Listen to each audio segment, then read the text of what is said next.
Head UTSA women's basketball coach Karen Aston's weekly media availability the week of January 5th, 2026, first one of the new year.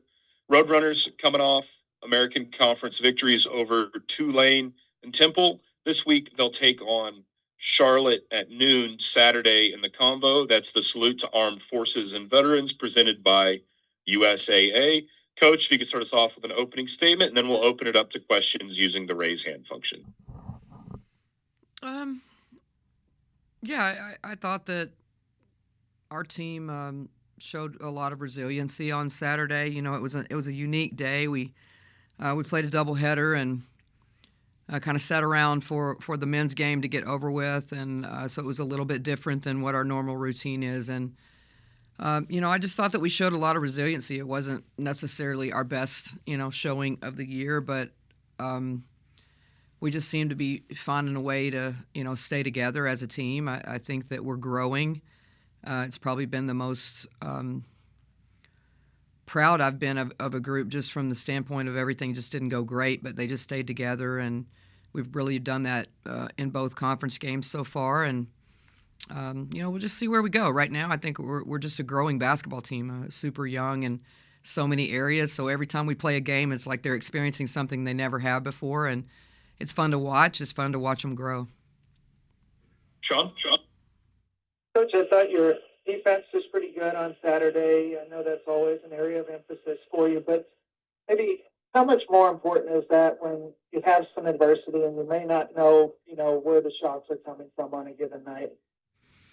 Yeah, I think especially on the road, Sean, you have to have something that you can kind of lean on, so to say, when things aren't going well, or in particular in the road in the conference. So, we've always tried to be solid defensively. Again, like you said, you have to hang your hat on something when maybe the ball's not falling, or you're just not having a great day. And I think both teams really kind of were doing that to each other. It was a defensive battle for sure. We've tried really hard to be pretty solid defensively, and been games that we've been pretty good and games that we could be better. But I definitely think that it's something that we're going to have to stick with. We have a lot of young players that some of them are being thrown in situations they've never been in. And so I think if you can depend on something somewhere along the way, it helps you at least have a chance to win.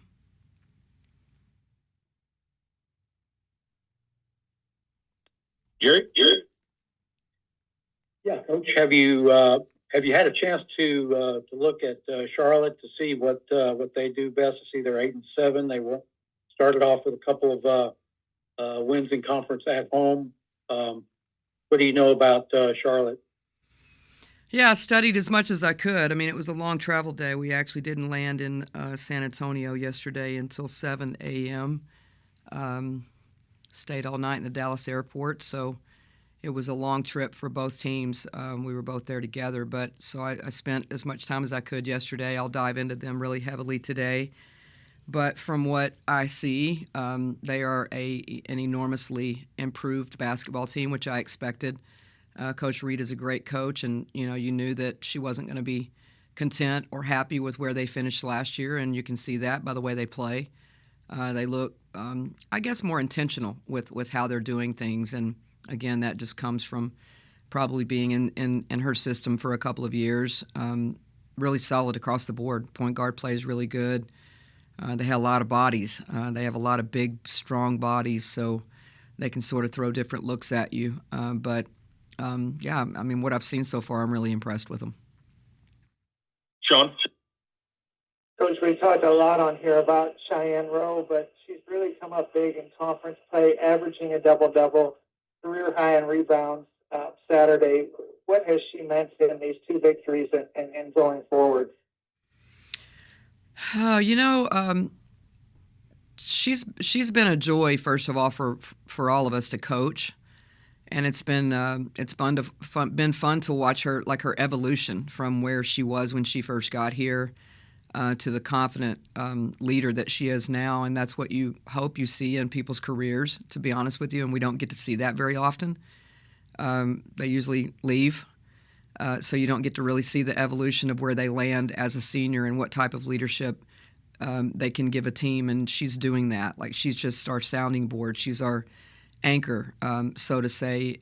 And the players really depend on her. And most of that is just because, I want to say it's because of performance, because obviously performance matters, but really it's the way she shows up every day. She practices every day with such purpose, and she's been such a good example and a calm example for our young players. And again, I think, the results are what they are, and you have to have results to be noticed, and I get that, but she's just someone that I really appreciate coaching.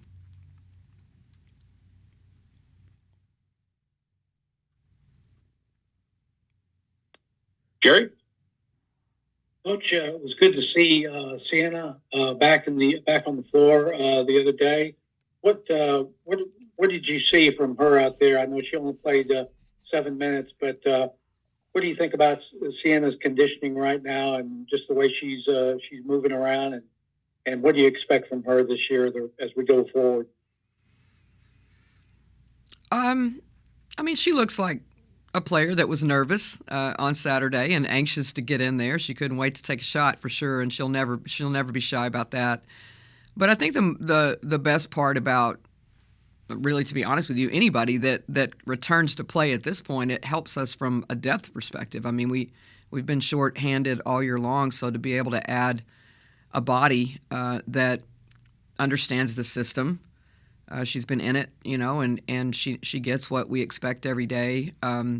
It just provides us another person, that we can put in there to give people breaks. I don't expect, too much from her, to be honest with you. I expect her to come in and do what she needs to do to help our team win, because that's what they've all bought into, which has been fun to watch, because it's not where we were in November in Dallas.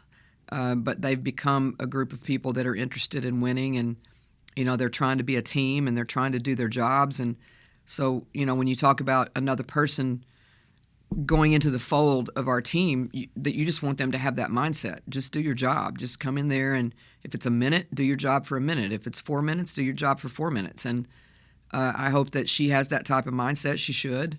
She's been out for a while. I know she's excited to play, but again, not any unrealistic expectations of where she is and what she can bring to the team. Sean? Saturday should be a fun day for basketball, men's, women's doubleheader. It's your salute to armed forces and veterans, which is big in San Antonio. Your team 2-0 going into the game. Which fans look forward to about coming out on Saturday? Well, you always appreciate the days that you can honor people that serve, and in particular this time of in the country. You really want to just step back for a minute and think about your place in the world and what people are doing out there to protect our country. And so it's an honor to be able to play for the people that serve. So I think, first of all, that's important for us. And then second, I continue to say this. I mean, we're San Antonio's team, and the job that we have to do is to try to put a product on the floor that people can appreciate, whether we're winning, losing, like whatever we're doing. I do think that our players play really hard, and I think that they play with pride in representing UTSA. And I think that the only thing that I'm hoping for and asking for is that the community come out and support these young women and support our team, and give them, something to be proud of. And I continue to say that. I said it last year. People came out as conference play started building, and I understand the dynamic of football season, and it's important to understand that as a basketball coach. But football's over, and I'd really love for people to get out and support our team, and I know it's appreciated. We have a great home court advantage when they come out. I think we're really hard to beat at home, but most of that has to do with the people that show up in the stands and how difficult they make the environment here at San Antonio. So I just continue to ask people to come out. It's disappointing when they don't, because I think our young women work really hard, and they deserve to have people come out and watch them play.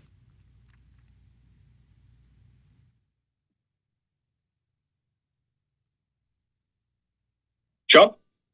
Coach, does this, I imagine the goal is always to win, but I imagine that this year with some of the things you've been through, the wins are even more rewarding.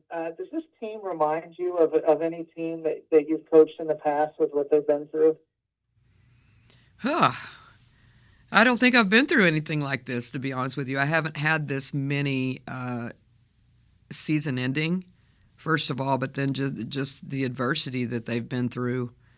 And then on top of that, you look at the climate of college sports right now, and most people aren't playing with freshmen. They're not playing with young people. They're loading up in the portal, and young people either have to wait their turn or they just keep transferring until they get a turn. And we're playing a lot of young guys, and so it is rewarding, to see them grow. And I don't know that I've had a team that really reminds me, that they remind me of. When we first started, it kind of reminded me of my first year here, because we just had a lot of players that didn't exactly know what the level was about and didn't exactly know what was expected or how hard it was going to be. But I think that this team has settled with that. I think the non-conference schedule really helped us. It wasn't fun, so to say, all the time, but I do think that the level of play that we went up against helped us. And again, it's a long conference season. We have a long way to go, and I think the best thing we can do is just talk about Charlotte, and talk about what's next, one game at a time, and not get ahead of ourselves by any way. But Sean, the thing that I've enjoyed the most about this group is that they have developed pride in who they are. You can tell that they know they're representing something, and that they know that they want to keep getting better. And so I've enjoyed watching that. I didn't enjoy. There was a point in time where I didn't think we were practicing at the level that we needed to, and they've sort of turned the page on that. And so that's been fun to watch. It's fun to go to practice every day. Not sure they would say that, but it is fun. It's fun for me because they're trying, and they're not bucking the system, so to say. I think they're really trying to do the right things, and so it's fun to watch them grow. Jerry? How much of a challenge has it been for you to run practices with the number of healthy players that you have? I guess sometimes maybe there hadn't been 10 healthy bodies out there to work with. What has been the challenge for you in formatting your practice and just the way you approach that? Yeah, thanks for that question. It has been something that I haven't experienced before. So one thing about coaching is it never stays the same. I've had to really think creatively and kind of get outside of myself a little bit because I'm a worker. I want to get in the gym. I want to stay in the gym as long as I have to and all of that. But that hasn't been what's probably been the healthiest thing for this group. So I've had to find some ways to think outside the box a little bit on how we practice, how long we practice. I can't say enough about the guys that show up as far as practice guys because we couldn't do this without them. And we've had one guy, Trey, has been here the whole time during the holidays. He's a local guy, and you guys want to do a story, do one on our practice guys because we can't do this without them. We can't do it without our coaches that are willing to step in there. And some of them, Cam's getting too old. Amber's too old, we're getting to the point where it's a good thing I have some young coaches that still have some legs, but they've all had to jump in there, and our preparation's been solid. And, I think that you have to step back and really appreciate the people that are around you because they've all kind of just tried to do their job. And some of them have done things that aren't necessarily in their job description, but it's part of what you have to do in situations like this. So it's been definitely a collective effort, but yeah, I can't say enough about the practice guys. Sean? You had mentioned, starting out with some young players who were still learning what to do. You have some veteran leadership on this team. What have they meant to kind of helping develop their teammates and helping you as coaches lead this team? Well, they've meant everything because at the end of the day, it's about peers. You know, I mean, I understand that. It's about how they feel about each other and whatever type of bond that they build together. And this team has had to do that like all over again because we lost a lot of leadership. That team last year had an incredible bond, and we had a lot of, you know, departures, graduation, all of that. So this was something that not only did we add new people into the fold, but then you have players that you expected to be, you know, leaders for you that didn't play. And so people have had to step up. I really appreciate our 2-point guards because I mean, it starts and ends with your point guards. And, you know, Jeff would say that about his quarterback, like everybody talks about that, but it's the truth. I mean, those are the players that they have the ball in their hands a lot. They're coaches on the floor. And so to have a freshman and a senior, it's been fun to watch their bond together. I appreciate both of them a lot. I appreciate Ariana in stepping into this role and taking on what she probably didn't expect and just hitting it head on. But on the flip side of that, I appreciate Adriana who, you know, as a freshman, like you expect to play, you played every minute of your high school career. She's played international basketball with Puerto Rico, and she expects to play. Yet she's allowed Ariana to help her and teach her.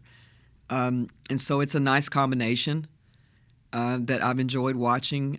You know, and then you have Shy. You have the guys that have been there and done it. Adara has been a sounding board for us. But, you know, then you have Maya who's on the outside kind of looking in. And I know it's a hard spot for her, but she's using her voice and she's learning how to be a different type of leader, which I think has been healthy for her.